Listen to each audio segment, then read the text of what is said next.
ಬೆಂಗಳೂರಿನ ನೆಲಮಂಗಲ ತಾಲೂಕಿನ ತಾಳೇಕರಿ ಬಳಿ ನಡೆದ ಭೀಕರ ಅಪಘಾತ ಇಡೀ ದೇಶವನ್ನೇ ಬೆಚ್ಚಿ ಬೀಳಿಸಿದೆ ಅಂತ ಹೇಳಬಹುದು. ಇನ್ನು ಈ ಭೀಕರ ಅಪಘಾತದಲ್ಲಿ 6 ಜನರು ತಮ್ಮ ಪ್ರಾಣವನ್ನ ಕಳೆದುಕೊಂಡಿದ್ದಾರೆ. ಇನ್ನು ಈ ಭೀಕರ ಅಪಘಾತದಲ್ಲಿ ಪ್ರಾಣವನ್ನ ಕಳೆದುಕೊಂಡಿರುವವರು ಒಂದೇ ಕುಟುಂಬದವರು ಎಂದು ಗುರುತಿಸಲಾಗಿದೆ.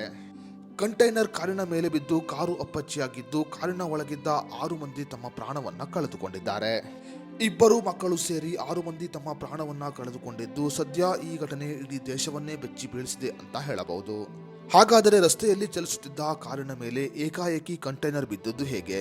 ಇನ್ನು ಇದರ ಬಗ್ಗೆ ಕಂಟೈನರ್ ಚಾಲಕ ಹೇಳಿದ್ದೇನು ಅನ್ನೋದರ ಬಗ್ಗೆ ಸಂಪೂರ್ಣ ಮಾಹಿತಿಯನ್ನ ಈ ವಿಡಿಯೋದಲ್ಲಿ ನಾವು ನಿಮಗೆ ತಿಳಿಸಿಕೊಡ್ತೀವಿ.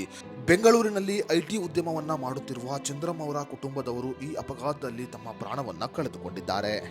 ಇನ್ನು ಕಂಟೈನರ್ ಪಲ್ಟಿಯಾಗಿ ಕಾರಿನ ಮೇಲೆ ಬಿದ್ದಿದ್ದು, ಈ ಸಮಯದಲ್ಲಿ ಕಂಟೈನರ್ ಚಾಲಕ ಕೂಡ ಭೀಕರವಾಗಿ ಗಾಯಗೊಂಡಿದ್ದಾನೆ. ಆತನನ್ನ ವಿಕ್ಟೋರಿಯಾ ಆಸ್ಪತ್ರೆಗೆ ದಾಖಲು ಮಾಡಲಾಗಿದೆ.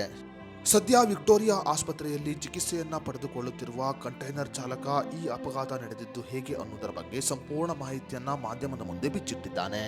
ಇನ್ನು ಈ ಘಟನೆಯ ಬಗ್ಗೆ ಮಾಧ್ಯಮದ ಮುಂದೆ ಮಾತನಾಡಿದ ಲಾರಿ ಚಾಲಕ ಆರಿಫ್ ಅವರು, ಬೆಂಗಳೂರಿನಿಂದ ಕೆಲವು ಬಿಡಿ ಭಾಗಗಳನ್ನ ತೆಗೆದುಕೊಂಡು ಬರುತ್ತಿರುವ ಸಮಯದಲ್ಲಿ ನನ್ನ ಲಾರಿ ಪಲ್ಟಿ ಆಗಿದೆ ಎಂದು ಹೇಳಿದ್ದಾನೆ. ಇನ್ನು ಈ ಅಪಘಾತದ ಬಗ್ಗೆ ಲಾರಿ ಚಾಲಕ ನೀಡಿರುವ ಮಾಹಿತಿಯ ಪ್ರಕಾರ, ಲಾರಿ ಚಾಲಕ ತನ್ನ ಪಾಡಿಗೆ ತಾನು ಗಾಡಿಯನ್ನ ಚಲಾಯಿಸಿಕೊಂಡು ಹೋಗುತ್ತಿದ್ದ. ಲಾರಿಯನ್ನ ಚಲಾಯಿಸಿಕೊಂಡು ಹೋಗುತ್ತಿದ್ದು, ಈ ಸಮಯದಲ್ಲಿ ಆತನ ಮುಂದೆ ಒಂದು ಗಾಡಿ ಹೋಗುತ್ತಿರುತ್ತದೆ.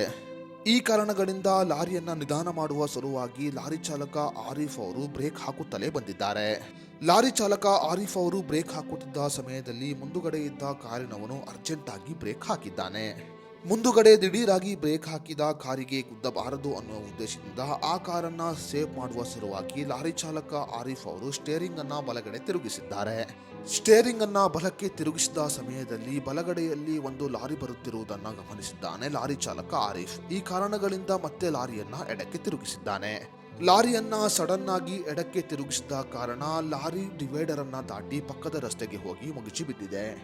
ಆರಿಫ್ ಚಲಾಯಿಸುತ್ತಿದ್ದ ಲಾರಿ ಪಕ್ಕದ ರಸ್ತೆಗೆ ಹೋಗಿ ಬೀಳುವ ಸಮಯದಲ್ಲಿ ಲಾರಿಯ ಅಡಿಗೆ ಒಂದು ಕಾರು ಬಿದ್ದು ಅಪ್ಪಚ್ಚಿಯಾಗಿದೆ. ಈ ಅಪಘಾತದಲ್ಲಿ ಕಾರಿನಲ್ಲಿದ್ದ 6 ಮಂದಿ ತನ್ನ ಪ್ರಾಣವನ್ನ ಕಳೆದುಕೊಂಡಿದ್ದಾರೆ. ಲಾರಿ ಚಾಲಕ ಆರಿಫ್ ಅವರು ಎದುರುಗಡೆ ಹೋಗುತ್ತಿದ್ದ ಕಾರಿನವರನ್ನ ಬಚಾವ್ ಮಾಡುವ ಸಲುವಾಗಿ ಈ ರೀತಿ ಎಡವಟ್ಟಾಗಿದೆ ಅಂತಾನೆ ಹೇಳಬಹುದು. ಸಾವು ಯಾವ ರೂಪದಲ್ಲಿ ಯಾವ ಕ್ಷಣದಲ್ಲಿ ಬರುತ್ತದೆ ಎಂದು ಊಹೆ ಮಾಡಲು ಕೂಡ ಸಾಧ್ಯವಿಲ್ಲ. ಸದ್ಯ ಈ ಅಪಘಾತದಲ್ಲಿ ತಮ್ಮ ಪಾಡಿಗೆ ತಾವು ಹೋಗುತ್ತಿದ್ದ ಚಂದ್ರಂ ಕುಟುಂಬದವರು ಪ್ರಾಣವನ್ನ ಕಳೆದುಕೊಂಡಿದ್ದಾರೆ. ಇನ್ನು ಆರಿಫ್ ಅವರು ಚಲಾಯಿಸುತ್ತಿದ್ದ ಲಾರಿ ಅಡಿಗೆ ಕಾರು ಬಿದ್ದು ಅಪ್ಪಚ್ಚಿಯಾಗಿರುವುದು ಲಾರಿ ಚಾಲಕ ಆರಿಫ್ ಅವರಿಗೆ ತಿಳಿದಿದೆ.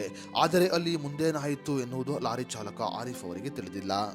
ಈ ಘಟನೆ ನನಗೆ ತುಂಬಾ ನೋವನ್ನ ಉಂಟು ಮಾಡಿದೆ. ಕಾರಿನಲ್ಲಿದ್ದ 6 ಮಂದಿ ಪ್ರಾಣವನ್ನ ಕಳೆದುಕೊಂಡಿರುವ ವಿಷಯ ನನಗೆ ತಿಳಿದಿಲ್ಲ ಎಂದು ನೋವನ್ನ ವ್ಯಕ್ತಪಡಿಸಿದ್ದಾರೆ ಲಾರಿ ಚಾಲಕ ಆರಿಫ್ ಅವರು. ವೀಕ್ಷಕರೇ, ಈ ಅಪಘಾತದಲ್ಲಿ ನಿಜವಾಗಿ ಯಾರು ತಪ್ಪು ಮಾಡಿದ್ದಾರೆ ಅನ್ನೋದರ ಬಗ್ಗೆ ನಿಮ್ಮ ಅನಿಸಿಕೆ ಅಭಿಪ್ರಾಯವನ್ನು ನಮಗೆ ಕಮೆಂಟ್ ಬಾಕ್ಸ್ ನಲ್ಲಿ ತಿಳಿಸಿ.